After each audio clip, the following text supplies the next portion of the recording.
for Resident Action Project, which is a program out of the Washington Low Income Housing Alliance. Do not let that name fool you. We do not do any housing. We don't build housing. We don't provide direct service. We do a lot of policy work on the state level around housing justice. So I'll tell you a little bit what we think at Resident Action Project, because we are a group of folks with lived experience, expertise to be exact, of housing injustice, people who live in affordable housing, low income, who has experienced insecurity, homelessness. We work with nonprofit staff and resident service managers, and we use our voice to build power to make changes, both locally in our communities, on the state and on the national level with our national partner, Community Change. We started in 2015 when Community Change came to Washington Low Income Housing Alliance and talked about the best way to organize and build movement is by getting somebody who lives in low income in a low income property to organize and build with their neighbors. And so that's what we believe, that those closest to the problem are closest to the solution, but always the furthest away from the decision-making tables and the resources. And we say no more. We are going to be at the tables till our voices are important.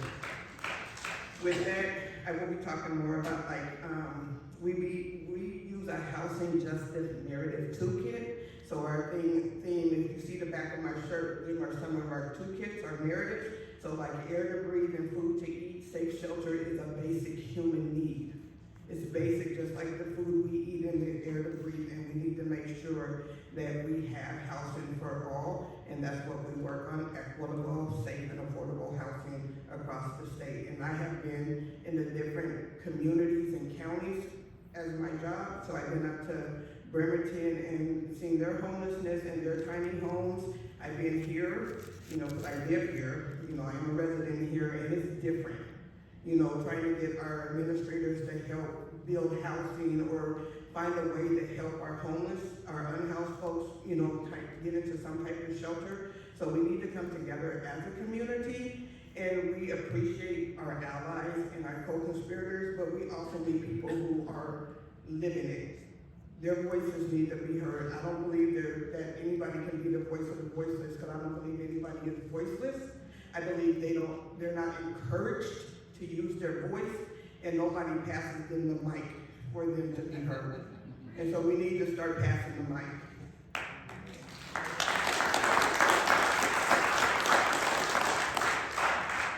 And we all know that that most of those who are impacted by housing are Black, Indigenous, and people of color, those who in the LGBTQIA+, single parents, veterans, our Asian, senior, seasoned adults, and refugees and immigrants. And so we really need to make sure their voices are centered when we're talking about why housing is needed and who are impacted by it. Because if you haven't lived it, you really can't tell the story. And only the people who can tell the story is that person.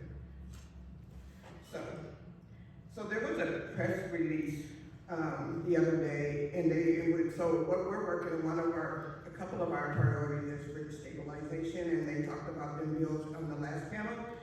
And they said with every rent increase, homelessness increases by 9%.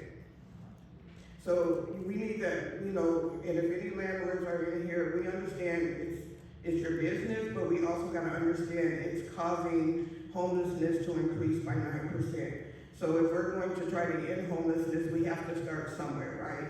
We can't have people that are housed become homeless. And if we're raising the rents and everybody's raising the rents, they can't even afford to move. And so we need to do something about that. We also know that housing justice is racial justice, and racial justice is housing justice. And what else do I want to talk about? A little bit more about rap. So let's rap about rap. So as we are here, a Resident Action Project, we have a sister organization like this in California, Oregon, and Louisiana, and we also are all on a national housing coalition who have been in conversation with Housing and Urban Development, with Secretary Fudge and all the chief of staff.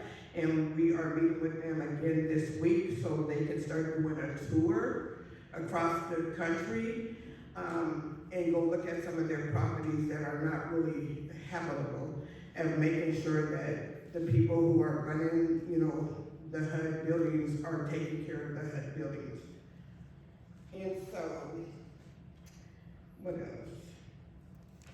Yeah, my voice is important, is powerful. That's what Sandy Williams taught me, like, to use my voice. I might not be the most articulate, but I speak from my heart, and that's important, so I take that with me.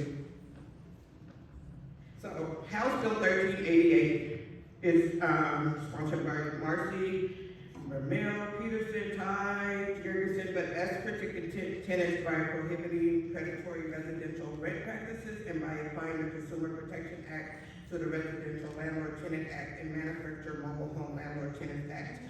So what that kind of does, and I know they explained it, is instead of it being like somebody coming in and having to do their own self-help and trying to get the landlord to take care of what they need to take care of, that the courts will be involved. And then there's House Bill 1389, which they talked about the rent increase, the 6 month, and if the tenant feels like they can't pay that, they can break their lease without penalties and no late fees and things like that. And we also support a lot of the bills, like the SSI bill, the ABD, the GBI, and things